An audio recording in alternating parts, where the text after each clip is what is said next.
রাজধানীর আইজিএম হাসপাতালে সাফাই কর্মীদের নিয়োগকৃত ঠিকাদার সংস্থার পরিবর্তন হয়েছে, কিন্তু নতুন দায়িত্বপ্রাপ্ত সংস্থা সাফাই কর্মীদের কাছ থেকে বিভিন্ন অজুহাতে টাকা চায়। আবার পুরনো কর্মীদের রাখা হবে না বলেও জানানো হয়। এর ফলে আইজিএম হাসপাতালে বিক্ষুব্ধ হয়ে ওঠেন সাফাই কর্মীরা। রাজ্য সরকার এখন আউটসোর্সিং এর মাধ্যমেই অধিকাংশ ক্ষেত্রে কর্মী নিয়োগ করছে। এর ফলে বিভিন্ন সময়ে নানা কারণে সমস্যায় পড়তে হচ্ছে আউটসোর্সিং কর্মীদের। আইজিএম হাসপাতালে সাফাই কর্মীদেরকেও ঠিকাদারি সংস্থার মাধ্যমে নিয়োগ করা হয়। সম্প্রতি নতুন এক ঠিকাদারি সংস্থা দায়িত্ব পেয়েছে। তারা প্রথমেই জানায় পুরনো সুলভ কিংবা সাফাই কর্মীদের রাখা হবে না।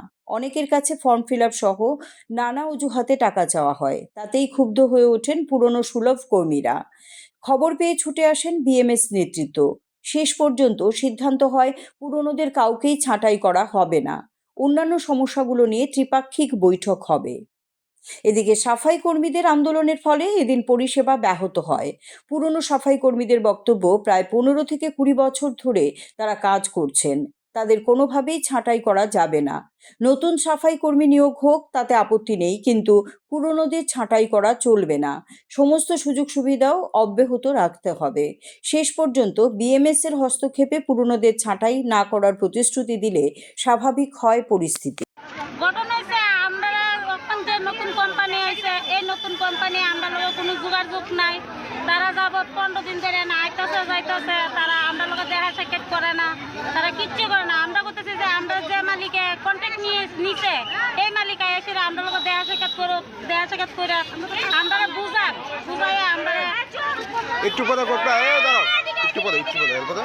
বুঝাই এসে আমরা কাম দেখ, আমরা তো কাজ করতাম আইছি। তারা আমরা কাজ করতে বাদ দিয়ে তারা অন্য লোক লই এসে তারা অন্য লোকের কাজ দিব। তো আমরা কইছি আমরা এত বছর ধরে 20 বছর ধরে আমরা কাজ করতেছি, আমরা কই যাব।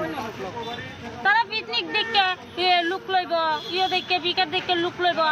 আমরা তো সব কই না, আমরা আমরা যে কোম্পানিতে কাজ করছি আমরা কোম্পানি এই কথা কইছে না। আমরা যখন এটা টেন্ডারের মাধ্যমে পাই, তারপরে আমরা ওদের সঙ্গে যোগাযোগ করি। আমরা অফিস থেকে সুপারভাইজার এবং ম্যানেজাররা এসে তাদেরকে বারবার প্রস্তাব দেয়, আপনারা আসুন আমাদের এখানে কাজের যে পেয়েছি আপনাদেরকে রেখে আমরা কাজ করতে চাই, আপনারা আসুন। কিন্তু তারা যায়নি আমাদের অফিসে। বারবারে তারা বলছে আমাদের সবাইকে এখানে রেখে আপনারা এসে কথা বলতে হবে। যেরকম আমরা কাজ পেয়েছি, আমরা কিন্তু আইজিএমের কর্তৃপক্ষের কাছে আমরা কাজের জন্য আমরা আইজিএমের কর্তৃপক্ষের কাছে এসেছি, এরকম না আইজিএম আমাদের কাছে গিয়েছে। সেরকম ওদেরও উদ্দেশ্য ছিল আমাদের অফিসে আছে, অফিসে আসুক, তাদেরকে বার্তা দিয়েছি আসুন আসুন। বারবারে আমরা ফোন করেছি, তাদেরকে ফোন করেও বিরক্ত করেছি, আসুন আপনারা নিয়ে আমরা কাজ করতেছি, কিন্তু তারা কেউ আসেনি।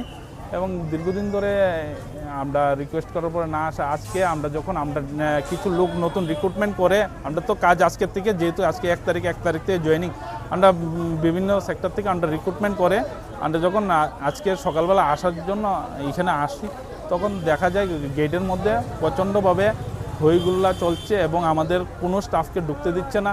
এবং আমাদের এখানে 2 জন স্টাফ ইনজুরি হয়েছে এবং একজন এক্ষণে আইজিএম থেকে রেফার করা হয়েছে জীবিতে। 16 কর্মীদের হাতে আক্রান্ত হয়েছে। না, আমাদের অফিস সিনিয়র ম্যানেজারকে মেরে ওরা আইজিএমে ভর্তি হয়েছে এবং ওইখান থেকে ইমার্জেন্সি অ্যাম্বুলেন্সে ওনাকে জীবিতে রেফার করা হয়েছে। উনি এখন ওইখানে অ্যাডমিট আছে। আমরা ওইখানে যাওয়ার এখন পরিকল্পনা করছি এবং পরবর্তী সময়ে বিএমএসের কিছু পদাধিকার লোক এসেছে, ওদের সঙ্গে আমরা কথা আলোচনা করে আমরা বলেছি আমরা পরবর্তী সময় আলোচনা করে কিভাবে এটা সুন্দরভাবে শেষ করা যায় সেটাই আমরা চেষ্টা করছি। সুলভ কর্মীদের একটা অভিযোগ, তাদের নিয়োগের ক্ষেত্রে একটা ফর্ম দেওয়া হয়েছে 30 টাকার বিনিময়ে। পাশাপাশি তাদের জয়েনিং করার পর একটা 500 কত টাকা দাবি করা হয়েছে। এই টাকাগুলি কিসে? অ্যাকচুয়ালি আমরা এখান থেকেও ফর্ম নিই, যে কোনো আপনারা একটা স্কুল থেকেও ফর্ম নিতে গেলে একটা নির্দিষ্ট ফি দিতে হয়। সেরকমভাবে আমরাও আমাদের এখানে একটা ফর্ম আছে, ফর্মটা নিয়েছে এবং আমাদের এখানে একটা 590 টাকা একটা রেজিস্ট্রেশন ফি, মেম্বারশিপ এবং ওইটার বিনিময়ে তারা এখানে মেম্বার হবে। আমরা আই কার্ড দিয়ে দেবো, আমরা ব্যাংক অ্যাকাউন্ট করে সব কিছু করে টোরে সব কিছু দিয়ে দেবো। এর মধ্যে পুরো